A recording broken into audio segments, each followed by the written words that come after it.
শাহুমায়ে আকৌ মোক চোতালতে টোপোলা দুটামান বান্ধি থকা দেখি পেলাই সুধিলে, তুমি আকৌ এইবোৰ কি কাম কৰিবলৈ আৰম্ভ কৰিছা? মই বোলো, মা আপুনি বুজি নাপায় নহয়, এনেকুৱা চমৎকাৰী দুটা টোপোলাৰ বিষয়ে আজি মই আপোনাক কম নহয়, আপুনি আচৰিত হ'ব। মায়ে ক'লে, কেনেকুৱা টোপোলা? এইবোৰ কি টোপোলা বান্ধিছানো? মই বোলো, টোপোলাৰ ভিতৰত যিকেইটা বস্তু আছে নহয়, শুনি আপুনি আচৰিত হ'ব। আৰু এই টোপোলাকেইটাৰ বিষয়ে জানিলে আপুনিতো আচৰিতেই হ'ব। কালি এখন মই কিতাপ পঢ়িছিলোঁ আৰু আয়ুৰ্বেদ শাস্ত্ৰৰ বিষয়ে তাত ইমান সুন্দৰকৈ উল্লেখ আছে নহয়। আৰু আজি বোলো মই বনামেই আৰু ব্যৱহাৰ কৰিমেই। ইমান চমৎকাৰী হ'ব পাৰেনে এই সাধাৰণ টোপোলাকেইটা? আৰু এই টোপোলাকেইটা বান্ধিবলৈ মই ৰাতিপুৱাৰ পৰা চেষ্টা কৰি আছোঁ, জানেনে?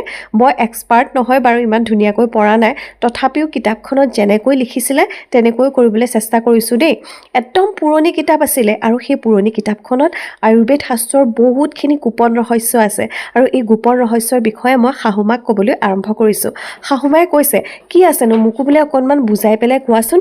মই বোলো, কম ৰ'ব মা, আপুনি চিন্তা নকৰিব, মই গোটেইখিনি ক'ম। আৰু ইয়াত ইমান বেছি চমৎকাৰী দুটামান বস্তু আছে, সকলো সমস্যাই নাইকিয়া কৰিব পাৰিব, গম পাইছেনে? কৈছে বোলে, কিহত আমি ব্যৱহাৰ কৰিমনো, কেনেকৈ কৰিম? মই বোলো, আপুনি প্ৰথমতে চাই লওকচোন মই কি কৰিছোঁ। এয়া দুখন মই কাপোৰ লৈ লৈছিলোঁ, জানেনে? আৰু এই দুখন মানে বগা কাপোৰ, আৰু খুব ধুনীয়াকৈ কাপোৰকেইখন আকৌ ধুই ল'ব দেই। আৰু এই কাপোৰ দুখনতে মই চমৎকাৰী বস্তুবোৰ অকণমান মানে এটা টোপোলা বান্ধিলোঁ। ইয়াৰ পিছতে এইটো টোপোলা, দ্বিতীয়টো টোপোলা বনাবলৈ মই আৰম্ভ কৰিছোঁ। আৰু ইয়াত থকা বস্তুখিনিৰ কথা মই আপোনালোকক কি ক'ম, আপোনালোকেও খুব সহজতে বনাব পাৰিব এই দুটা টোপোলা।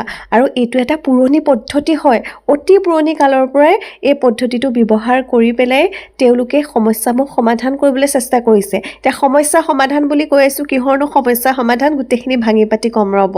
এতিয়া মই আপোনালোকক জনাব বিচাৰিছোঁ টোপোলাৰ ভিতৰত কি কিনো চমৎকাৰী বস্তু আছে, ব'লক চাই লওঁ। টোপোলাটোৰ ভিতৰত থকা বস্তুৰ ভিতৰত প্ৰথমটো বস্তু হৈছে মচুৰ দাইল। আপোনালোকৰ সকলোৰে ঘৰততো মচুৰ দাইল আছে। মচুৰ দাইলখিনি ভালদৰে ধুই পেলাই তিয়াই ৰাখিব দেই। তাৰপাছতে অকণমান যদি কেঁচা হালধি আছে, কেঁচা হালধি ল'ব।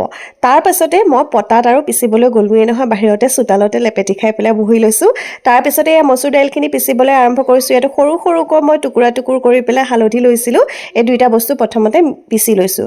কিতাপখনত আছিলে আকৌ ইয়াত অকণমান কেঁচা গাখীৰ দিবলৈ কৈছিলে। মোৰ ওচৰত কেঁচা গাখীৰ নাই, মানে মই দৈ কৰিছিলোঁ যে, তাৰে মানে এতিয়া পানী পানীয়ে হৈ আছে আৰু ইয়াৰ অকণমান মই মিক্স কৰি দিছোঁ। তাৰ পাছতে আছিলে কিতাপখনত যদি বেচন আছে বেচন দিবলৈ কৈছে। মোৰ আকৌ আধা মানে অলপ আছিলে আৰু বেচন, আৰু গোটেই পেকেটটো মানে আধা থকা যিমানখিনি আছিলে বেচনখিনি মই দি দিছোঁ ইয়াৰ লগতে। আৰু তাৰপিছতে গোটেইকেইটা বস্তু ভালদৰে মিহলাই লৈছোঁ। এটা খুব ধুনীয়া পেষ্ট তৈয়াৰ হৈ গ'ল, দেখিলেনে?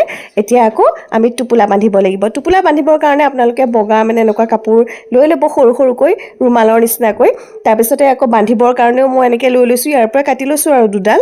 আৰু এতিয়া এই পেষ্টটো এখন এখন কাপোৰত দি যাম। মানে মই দুটা টোপোলা বান্ধিছোঁ নহয়, এটা টোপোলা ইয়াত দেখিলে বান্ধিলোঁ, তাৰপিছত নেক্সটটো টোপোলাও মই এয়া বান্ধিবলৈ আৰম্ভ কৰি দিলোঁ।